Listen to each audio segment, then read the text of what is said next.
Welcome. Chase Wilson, Senior Consultant at Sterling. We're covering this series of cash flow. Step number 6 is a step that I find when you talk about team building, everyone says, yeah, I want to do team building. But they think that it's going places together or hanging out or getting some drinks. Yeah, that might work. That might be embarrassing. But if you look at it, what really is a team? A team is a group of people that work towards a common purpose. One of the first things I ask an owner is, what is the purpose here? And sometimes, well, it's obvious, we do taxes, or it's obvious, we're a dental office. Yeah, but why go to this one? What's the purpose of this practice as opposed to others? And do your staff have that purpose? Many staff are there for various reasons, or they don't know why it's there. So defining the purpose of the organization, but even above that,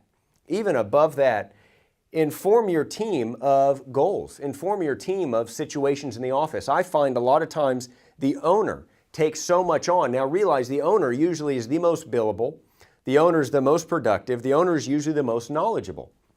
And you take on so many actions. I find the owners changing out the toilet paper, cleaning reception, ordering supplies, talking to staff well below him in terms of, the totem pole, so to say, the organizing chart.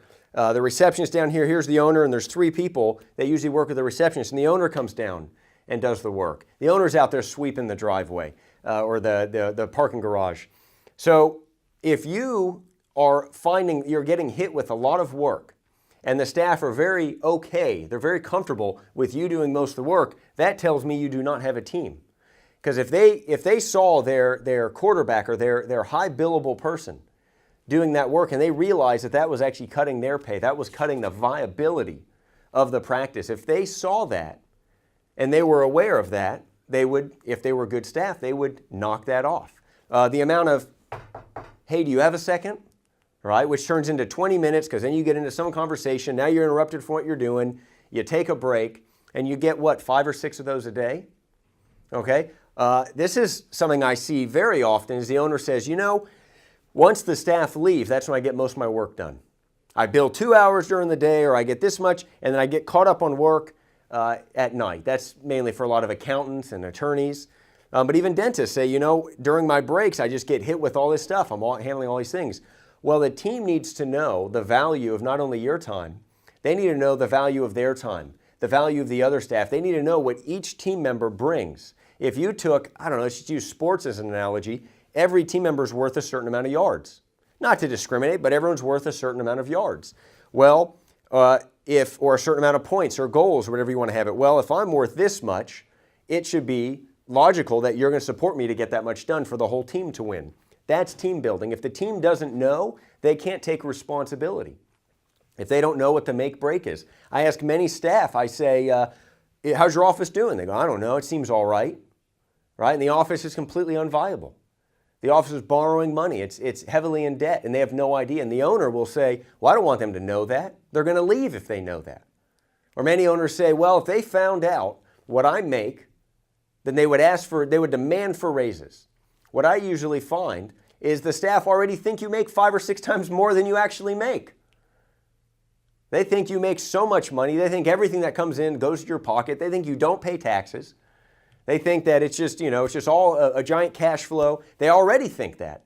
And you don't have to inform them what you make, but by telling them this is how much the company needs, just to give them some sort of goal, if they don't have that, they'll never back you up because they can never take responsibility for it.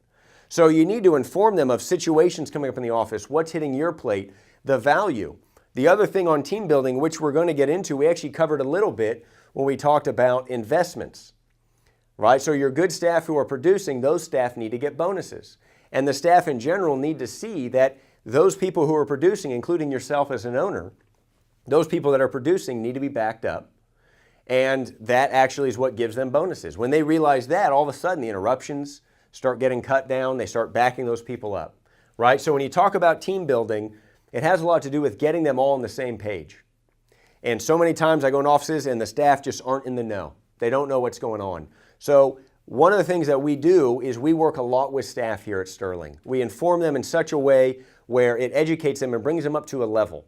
Because an organization of leaders who are responsible for their area are always going to outperform just the day-to-day staff, the paycheck chasers, and all the others who aren't really there for the team purpose. All right? So let me know in your comments below what problems you've run into when you've tried to do team building, or what problems you've run into when you've tried to inform your staff. And realize that a staff member who's going to use your information against you, usually not a very willing staff, definitely not a team member. All right? Let me know your questions. I'll see you soon.